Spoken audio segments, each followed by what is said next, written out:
welcome to everybody from the Empowa community who's joining us for our live stream now.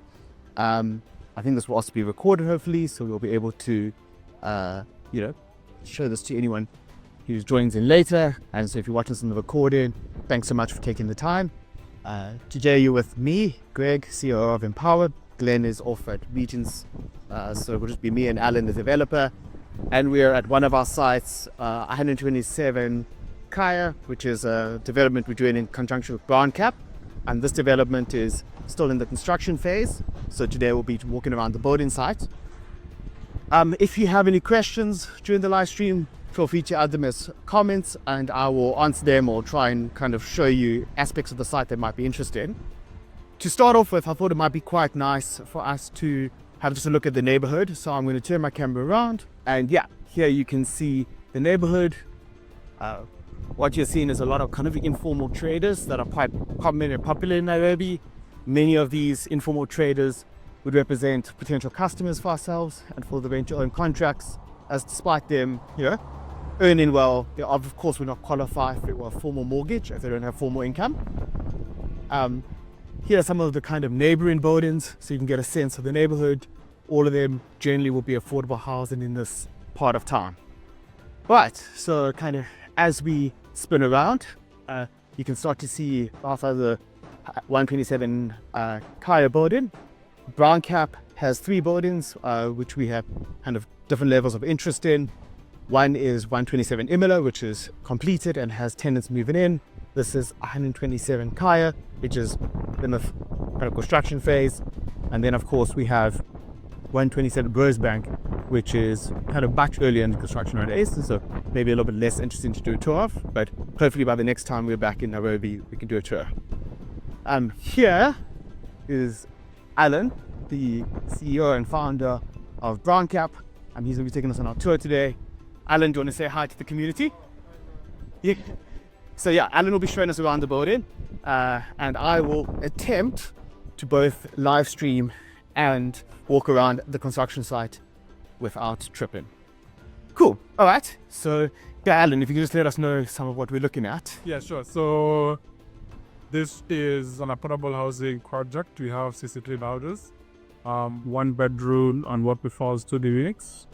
We are pricing them for less than 30,000 US per unit. And we have 63 houses in the development on 7 stories. And we are 50% of project. So we are complete with the superstructure. Now we want to embark on finishes. So we have 2 levels of parking to cater for any person who has a requirement. And then now we have 7 stories of livable space. So we perhaps just walk through and Yeah, that would be great.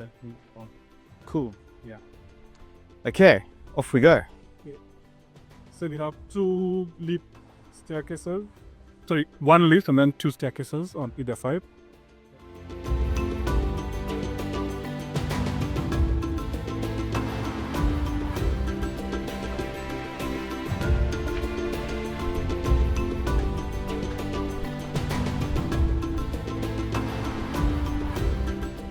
So with the second parking level, all about then, for example, the floor that we are on.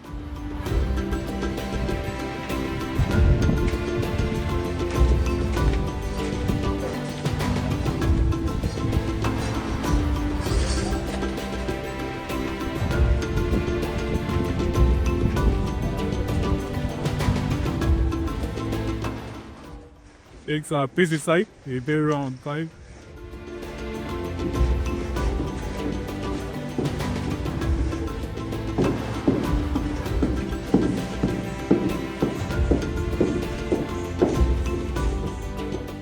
So it's a typical 1-bedroom unit.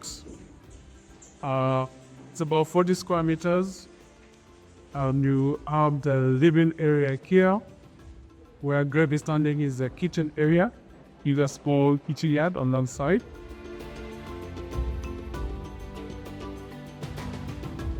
Then you walk this way. The developed area here.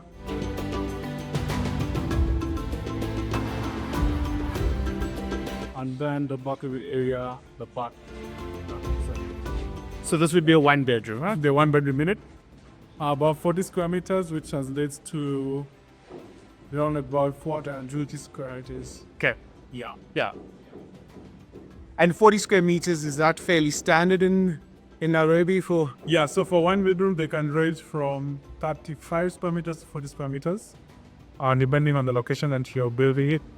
So for this particular location, 40 square meters makes more sense. The pay to keep living rows for just getting employment, and it requires that is. Okay. Yeah. All right. And would it be like couples usually? Yes, so it'd be a couple or just somebody's the second planning of working, and they sort of in family or harmony. Yeah. So yeah, not a very nice place for that or such a. Yeah, absolutely. Yeah, but even for some kind of early stage families, right? Yeah, as the families do damage the mix, but it's picking up. Yeah, and from a sale perspective, we've actually sold up 90% of the year.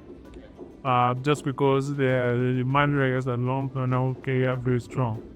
So we have a lot of employers who are just 10 days away, 2 days away. Yeah. So it does make sense for people who want to sort of invest in the area where you are. Of course, yeah, you have a number of schools down the road as well. So it's a schooling district of churches, shopping malls. Yeah. So it does now for the area to get to track. Yeah. Anything to avoid Nairobi traffic, right? Seems like cool. All right.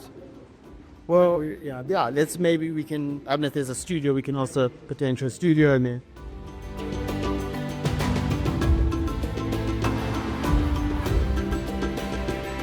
So it's a big. No, this is a construction site. So we got TDA unit,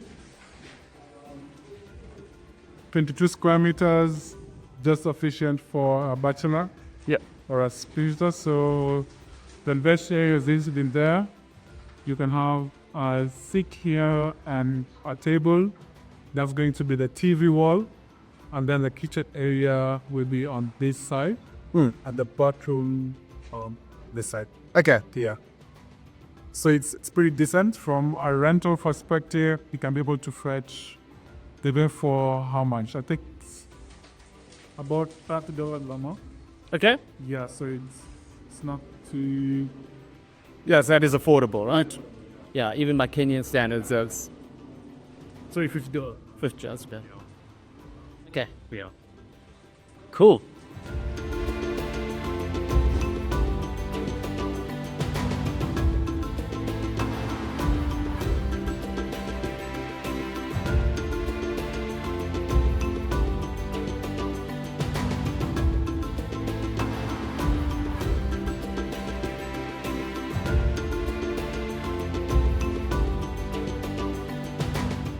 So there's a lip corn, a lip caliper. The second today, How many floors is the building? it's going to be 7 floors. 7 floors. Okay. The first one, then you have 6 more up. Okay. Yeah. So that's why we need a lift because it's a requirement. Yeah. Yeah. And there's a different typology of one buildings. Okay, 2 curbs. All right. That one you will walk into the kitchen first. Then you break it the living area. And then you reverse. And then you mount pots and then okay. So we try to orient setbacks. Their primary living area, that's it. Your bedroom and the living room. How access measure lies. Okay. So that's where we try and shift them or sure that they always have access to like going and play like. Yes. Yeah.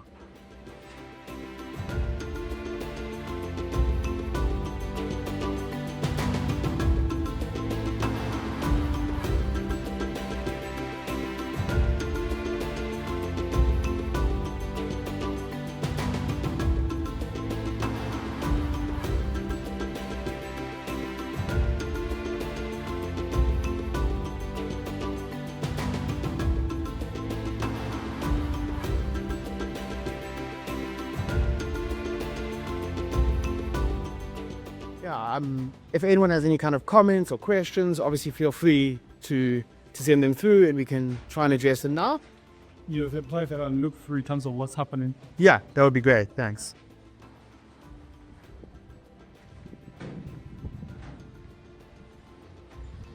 Yeah, this is a good sense of the neighborhood. Yeah, so there's a lot of construction coming up on that side. Our neighbors, and the area is becoming very dense very quickly, just to cater for the population growth that's happening within Nairobi. Yeah. And would these be affordable housing as well? You think? Yeah, so it's a mix. Okay. We are the cheapest developers in this area. All right. Because we're trying to target to a specific target market. But yeah, this is going to be maybe mid-market to higher end. Okay. So the integration of both housing within an area is usually better for the area than just having segregated. Absolutely. It's definitely, you definitely get to avoid slums. Yes. When you mix higher end, less affordable housing with more affordable housing. Exactly. And then just looking down here at kind of the neighbors, Yeah. are these kind of more informal houses? Do you think these will remain? Do you think ultimately? So ultimately they're going to be exited. Yeah. That's because they don't need to be developed, sorry. That's because the area is kind of fine buzz.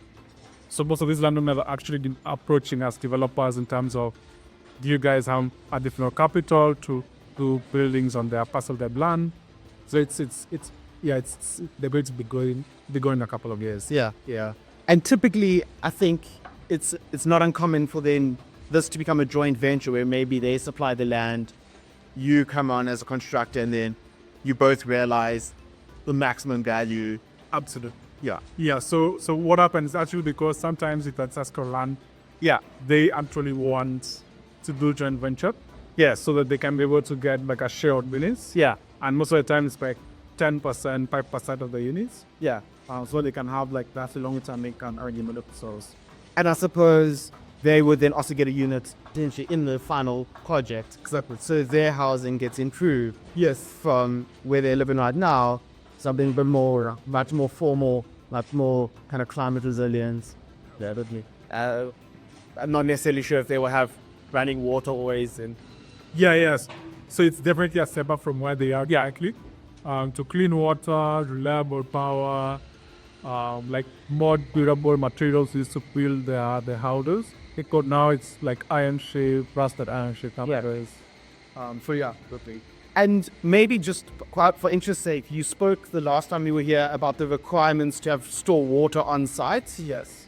Is that needed here on the site as well? Yeah. So just from a great perspective, as an sustainability perspective, you always have to make sure that we are able to store as much rainwater and stormwater. Yeah, so we have, if you look outside, I'll show you the points where we are collecting all the water, very into an underground plant, just to be able to reticulated keep it building. And even for grey water, we're exploring scenarios where to be able to treat it and use it for green spaces to build the area. And so the plan is to have some green spaces around the building, correct? Around the building, that just boost the surveyed aspect of the building. From an energy perspective, we're able to be having solar water meters, so we can be able to preserve the amount of electricity we use to heat water to be used in the units. So we'll have two parallel lines, one for cold water and one for foggy water. That's going to be summer heaters. So we're able to just be efficient that perspective. Yeah. And how reliable is electricity in Nairobi? Yeah, so it's improved over time, but still, like, especially for this particular area. Yeah. I think maybe twice or once a week they get out in about 6-7 hours. Okay. So what we want to just solve for that is to provide, by the time we want to put in batters, within the AVIX, so that you have one point that's powered by solar and for a charging point and a lighting point. Yeah. That's to be able to get up the days 9 hours, 8 hours areas at spot. But also what's happening is that there is sufficient investment by Kenyan Power to sustain the demand that's coming. So we expect that to continue to deteriorate. And as developers, we have to future provide our developments by e-best solar. Absolutely. Yeah. Okay. Well, yeah. Allan, thanks so much for your time. And let me just. So I think that was a nice run through of the block. Hopefully, everyone got to get a good sense of the kinds of buildings that we're supporting, kind of areas, kind of neighborhoods, and of course getting to meet Allan, one of our partners in the ground, in more detail. Yeah, we'll be doing more of these as we visit Nairobi more, and hopefully also do a similar tour of some of Allan's more completed projects, so you can see what things look like when they're not 50% done, got 100% done, and tenants are ready to move in. Anyway, it's been well attended, so thank you to everyone who joined, and anyone who takes time to view the recording, that's also appreciated. And yeah, we're continuing to make a difference on the ground here at Empowa.